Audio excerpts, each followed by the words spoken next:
Sering banget kebelet pipis, pas mau sampai toilet, udah nggak tahan. Nah, orang banyak yang bilang bahwa ini gejala biasa, padahal bisa jadi ini gejala overactive bladder loh.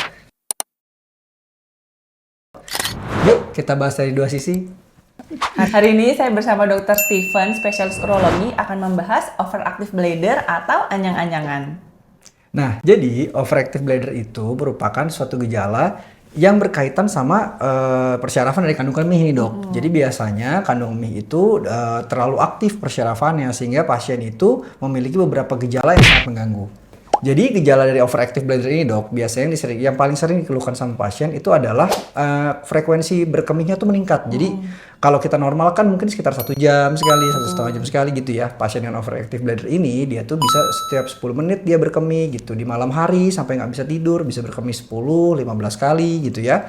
Sering juga disertai ada rasa ingin berkemih tuh yang nggak bisa ditahan dan harus buru-buru tuh ke kamar mandi. Kalau nggak dia bisa sampai ngompol pasien ini. Nah, kayak gini tuh juga banyak dok, pasiennya juga bilang, ini sebenarnya minum kok nggak banyak kok dok. Tapi lebih karena kebiasaan, bukan karena pola minum kamu. Oke. Nah, betul tuh. Jadi sebenarnya nggak semuanya itu disebabkan karena pola minum yang terlalu banyak. Tapi kita tuh harus memastikan apakah ada sesuatu nggak sih di dalam organ urologinya. Yaitu kita bicara saat ini adalah di kandung kemihnya. Apakah ada infeksi atau tidak, ada batu atau tidak, atau apakah ada gangguan persyarafan nih yang kita kenal dengan overactive bladder ini.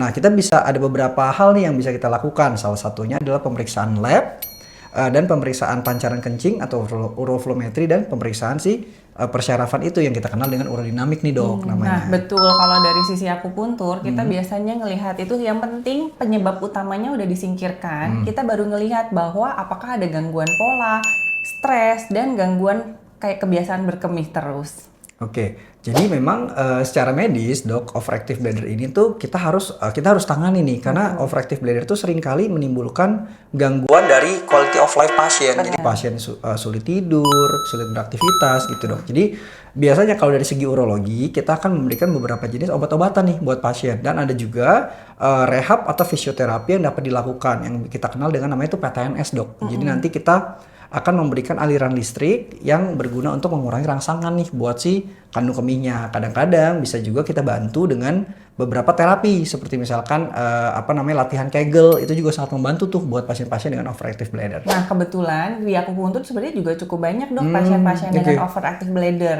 Akupuntur itu dia akan mengaktifkan saraf-saraf terutama di daerah panggul, simpatis parasimpatisnya sehingga bisa lebih mengontrol kemampuan berkemihnya. Jadi biasanya kalau yang sudah rutin akupuntur, yang tadinya misalnya setengah jam sekali, biasanya waktu durasinya akan memanjang. Oke. Berarti akupuntur tuh bisa kita jadikan salah satu terapi ya buat overactive bladder. Oke, menarik. Jadi dok, sebenarnya yang jadi masalah dan tantangan buat pasien-pasien dengan overactive bladder ini atau yang kita kenal dengan gangguan fungsional dari kandung kemih itu biasanya adalah masalah terapinya tuh yang kita memerlukan jangka panjang. Jadi dia itu nggak bisa tuh spontan dalam beberapa hari minum obat dia langsung sembuh. Mungkin sama ya. Jadi harus dikombinasikan tuh obat, kemudian fisioterapi, kemudian dari Dr. Feli ada akupuntur juga gitu ya. Itu semua kita akan lakukan dalam jangka waktu yang panjang untuk menterapi si kondisi overactive bladder ini dok. Pendekatan multimodal itu udah paling bagus buat kondisi-kondisi yang kronis seperti ini. Jadi asal kamu sabar, sebenarnya hasilnya akan memuaskan kok. Jadi overactive bladder itu bukan suatu hal yang bisa kita sepelekan nih dok. Tapi sesuatu hal yang bukan kamu harus tahan terus. Kondisi ini memerlukan evaluasi dan tata laksana yang tepat dok. Dan pendekatan yang menyeluruh. Thank you for watching. Bye-bye.